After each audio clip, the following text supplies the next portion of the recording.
Hello বন্ধুরা, Bangla fish info YouTube চ্যানেলে আপনাদেরকে স্বাগতম।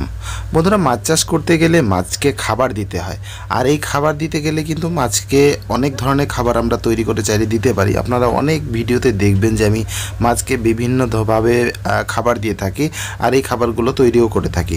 অনেকেই কমেন্ট করে বলেন যে খাবারগুলো কি করে তৈরি করছেন, সেই বিষয়গুলো একটু বলুন। তো আজকের এই ভিডিওতে আমি সেই বিষয়গুলো নিয়ে আলোচনা করব যে আমি কী ধরনের খাবার দিচ্ছি, কি মিশিয়ে খাবার তৈরি করছি, সমস্ত কিছু শেয়ার করার চেষ্টা করব এই ভিডিওতে। আশা করছি শুরু থেকে শেষ অবধি দেখলে অনেক কিছু আপনারা জানতে পারবেন যে হোমমেড ফিশ ফিড আসলে কি করে তৈরি করা যেতে পারে বা কোন কোন জিনিস মিশিয়ে আমরা এই ধরনের খাবারগুলো তৈরি করতে পারি। তবে খাবার তৈরি করার পূর্বে অবশ্যই সেটি ডিপেন্ড করে যে কি ধরনের মাছ আমরা পুকুরে চাষ করছি, সেই মাছের চাষ অনুযায়ী কিন্তু খাবার তৈরি করতে হয়। সব খাবার যে একই ধরনের বা একই কোয়ালিটির হবে বিষয়গুলো কিন্তু তা নয়।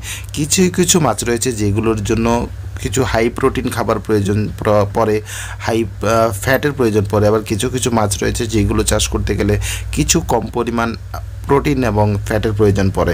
তো ডিপেন্ড করছে কী ধরনের মাছ চাষ করছেন, ছোট মাছ, বড় মাছ, ক্যাটফিশ টাইপের মাছ বা আইএমসি মাছ, এই সমস্ত মাছের উপর ডিপেন্ড করে কিন্তু এই খাবারগুলো তৈরি করা হয়ে থাকে। তো যাই হোক, আজকের এই ভিডিওতে আমি আইএমসি মাছের জন্য, মানে ইন্ডিয়ান মেজর কার্প যে মাছগুলো রয়েছে সেই মাছের জন্য খাবার বানিয়ে দেখাবো, যেখানে রুই, মৃগেল, কাতল এই ধরনের মাছের জন্য খাবার তৈরি করা হবে। তবে এখানে আপনারা দেখে থাকবেন যে আমাদের কাছে যে মাছগুলো রয়েছে সেগুলো মূলত ব্রুট ফিশ, বড় বড় মাছ যেগুলো মাদার ফিশ। তাই আমার খাবার তৈরি করার পদ্ধতিগুলো কিন্তু একটু আলাদা। এক্ষেত্রে আমাদের খাবার কস্টিংটা একটু বেশি পড়ে যেতে পারে। তবে আপনি যখন এটিকে তৈরি করবেন সেটি কম বেশি করে তৈরি করে নিতে পারবেন। চলুন তাহলে জেনে নেওয়া যাক কোন কোন জিনিসগুলো মিশিয়ে আমরা এই খাবারগুলো তৈরি করি। সর্বপ্রথম যে জিনিসটি আমাদের সবচেয়ে বেশি প্রয়োজন হয় সেটি হচ্ছে রাইস ব্রান বা রাইস পলিশ। অনেকে এটি জেনে থাকবেন যে চালের উপরে পাতলা একটা আবরণ থাকে, সেটাকে ক্রাশিং করার পরে যে জিনিসটি বের হয়ে আসে সেটিকে মূলত রাইস পলিশ বা রাইস ব্রান বলা হয়। সেটিকে আমরা নিয়ে নিচ্ছি। এরপরে এর সঙ্গে কিছু ফুড সাপ্লিমেন্ট, ভালো কোয়ালিটির ভিটামিন, যেগুলোতে ভিটামিন এ, বি, সি এই ধরনের অনেক কিছু থাকে। বিভিন্ন কোম্পানি তাদের ভিটামিনগুলো ব্যবহার করে বিক্রয় করে থাকেন। সেই সমস্ত ভিটামিন থেকে ভালো একটা ভিটামিন, আপনি ভালো একটা ব্র্যান্ডেড কোম্পানির ভিটামিন সংগ্রহ করে নিতে পারেন। এটি আপনাকে ব্যবহার করতে হবে মাছের খাবারের সঙ্গে। এটিকে ব্যবহার করলে মাছের রোগ প্রতিরোধ ক্ষমতা বাড়ার সঙ্গে সঙ্গে মাছের শক্তিও কিন্তু বৃদ্ধি পায়। আর এখানে আমরা যেটি ব্যবহার করছি সেটি হচ্ছে কপি পাতাকপি। মূলত কিছু পরিমাণ গ্রাস কাপ মাছ রয়েছে যেগুলোর জন্য আমরা এক্সট্রাভাবে এটি ব্যবহার করছি। আপনি চাইলে করতেও পারেন, নাও করতে পারেন। এর পরবর্তীতে এখানে আরেকটি জিনিস ব্যবহার করব, যেটি হচ্ছে মাস্টার্ড কেক বা সর্ষে খোল। এটি আমরা জানি যে মাছের মূল খাবার, সর্ষে খোল, রাইস ব্রান এগুলো মূল খাবার, এগুলো থাকতেই হবে। এটি দিয়ে নিচ্ছি। এর সঙ্গে আপনারা দেখতে পাচ্ছেন যে দানাদার ফ্লোটিং ফিড রয়েছে। এটা অপশনাল, আমি কিছুদিনের জন্য ব্যবহার করছি। এটা আপনাকে করার প্রয়োজন নেই, এটা আমার প্রয়োজনে আমরা ব্যবহার করছি। হয়তো কিছুদিন ব্যবহার করবো আর পরবর্তীতে করবো না, এটা অপশনাল ছেড়ে দিলাম, আপনি চাইলে ব্যবহার করতে পারেন। এখন এটার সঙ্গে মিলিয়ে নেওয়া হচ্ছে মোলাসেস বা চিটা গুড়, যেটাকে অনেকে লালি গুড় বলে জেনে থাকবেন। এটি কিন্তু মাছের জন্য অত্যন্ত গুরুত্বপূর্ণ। আপনার মাছের যে খাবার রয়েছে এই খাবারের সঙ্গে এটি মিশিয়ে খাবার তৈরি করলে কী হয়, মাছের হজম শক্তি বাড়ে। তাছাড়া এটি যখন পুকুরের জলের সঙ্গে মেশে তখন এটা কিন্তু ফ্লাইটোপ্লাঙ্কটন উৎপাদন করে, যেটাকে আমরা প্রাকৃতিক খাদ্য বলে থাকি, তো জীবকণাও বলে থাকি। এই ফ্লাইটোপ্লাঙ্কটন কিন্তু মাছের খুব একটা ভালো খাবার। তো এই মোলাসেস বা চিটাগুড়টা আপনি ব্যবহার করে নিতে পারেন। এই সমস্ত জিনিসের সঙ্গে সঙ্গে আরও কিছু জিনিস আমরা এখানে অ্যাড করব যেগুলো মাছের জন্য প্রয়োজন। এখানে আমরা চাইলে কিছু পরিমাণ ডাল ব্যবহার করতে পারি। তো আমি যেমনটা বলেছিলাম যে মাছের ধরন, চাষের অনুযায়ী, প্রয়োজন অনুযায়ী আমরা ব্যবহার করি। এখানে আমরা মুসুরের ডাল ব্যবহার করছি, যেহেতু আমাদের ব্রুডার ফিশ, এই জন্য আমাদের কিছু মসুর ডাল প্রয়োজন হয় মেল মাছের স্পাম তৈরি করার জন্য। আপনি চাইলে এখানে অন্য ডাল বা মাসকালের ডালও ব্যবহার করতে পারেন।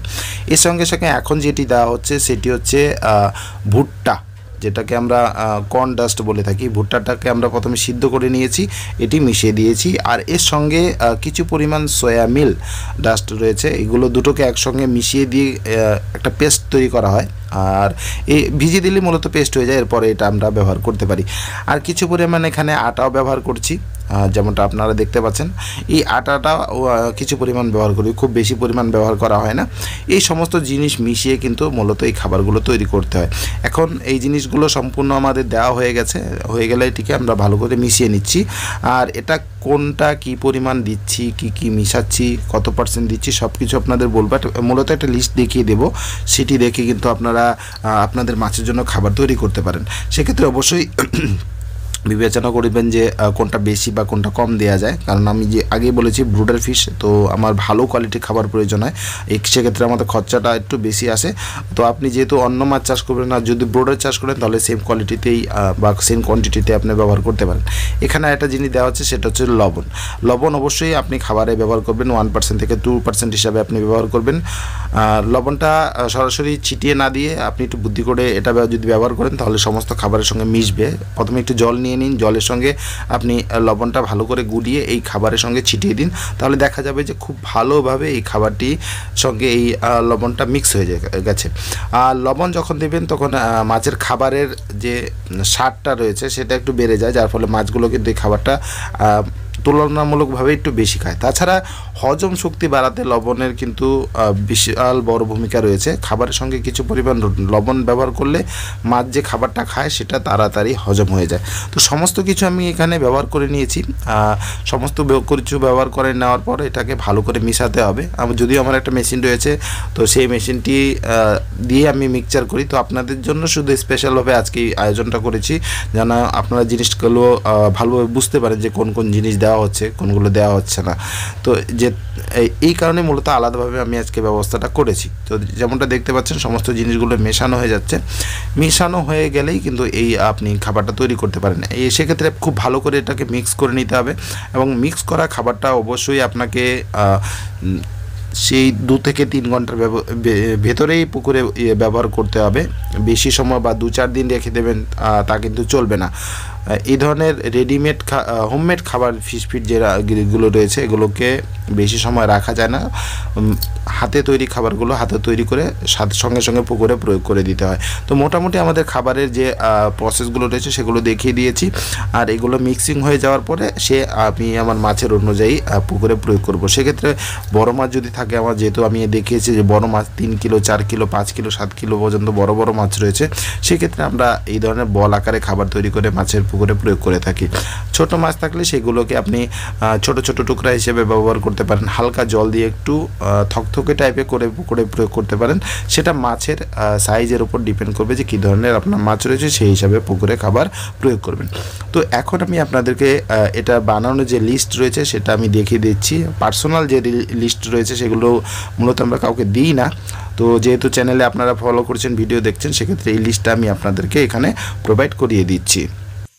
এখানে আমি আপনাদেরকে লিস্টটা দেখিয়ে দিচ্ছি। এখানে যেগুলো ব্যবহার করেছি, কত পার্সেন্ট ব্যবহার করেছি দেখতে পাচ্ছেন যে রাইস ব্রান প্রথমে 45%, এরপরে রয়েছে সয়া মিল বা সয়াবিন ডাস্ট যেটা রয়েছে সেগুলো আমরা 10% ব্যবহার করেছি। শুটকি চাইলে আপনি ব্যবহার করতে পারেন 15%। মাকাই বা ভুট্টা যেটা রয়েছে সেটা আপনি 7% ব্যবহার করবেন। মুসুরের ডাল আমি অপশনাল বলেছিলাম যে মুসুরের ডাল আপনি চাইলে দিতে পারেন, না চাইলে কিন্তু অন্য ডালও ব্যবহার করতে পারেন। মুসুরের ডাল যদি হ্যাচেই থাকে সেক্ষেত্রে মুসুরের ডালটা ব্যবহার করা হয়। আর যদি কি কালচারে যান সেক্ষেত্রে অন্য ডাল, সস্তা কোনো ডাল থাকলে সেটা আপনি ব্যবহার করে নিতে পারেন, সেটা 5%। এর সঙ্গে আমি খোল যেটা ব্যবহার করেছিলাম যে সর্ষে খোল, সেটা 15% দিয়েছি। এই সমস্ত জিনিস মেলালে দেখবেন যে 100% হয়ে গেছে। তবে এক্সট্রা হিসাবে যে জিনিসটি রয়ে যাচ্ছে সেটি হচ্ছে যেমন ভিটামিন দিয়েছি, লালি গুড় দিয়েছি, কিছু পরিমাণ লবণ ব্যবহার করেছি। এই 3টি জিনিসকে আমরা কখনোই পার্সেন্টেজের হিসাবে গণি না। সেক্ষেত্রে আপনি 2% থেকে 3% হিসাবে আপনি এগুলোকে খাবারের সঙ্গে মেশাতে পারেন এক্সট্রা। এটার হিসাব করার কোনো প্রয়োজন নেই। প্রত্যেকবারই যখন খাবার বানাবেন এই সমস্ত জিনিসগুলো এক্সট্রাভাবে ভিটামিন, লালি গুড়, লবণটা ব্যবহার করে নেবেন। এটাকে খাবারের সঙ্গে ধরার কোনো প্রয়োজন নেই। তো এইভাবেই আপনি চাইলে খাবারটা তৈরি করতে পারেন। সেক্ষেত্রে কিছু কিছু বিষয় রয়েছে, যেমন আপনার কাছে হয়তো শুটকিটা একটু দামি হতে পারে, সেক্ষেত্রে এটা বাদ দিতে পারেন। কিছু জিনিস রয়েছে যেমন ডালটা অপশনাল, ডালটা বাদ দিয়ে আপনি সেক্ষেত্রে আপনার খোলের পার্সেন্টেজটা বাড়াতে পারেন। শুটকি যদি না থাকে সেক্ষেত্রে সয়াবিন থাকলে শুটকি ব্যবহারটা করতে পারেন, দুটোই কিন্তু হাই প্রোটিন।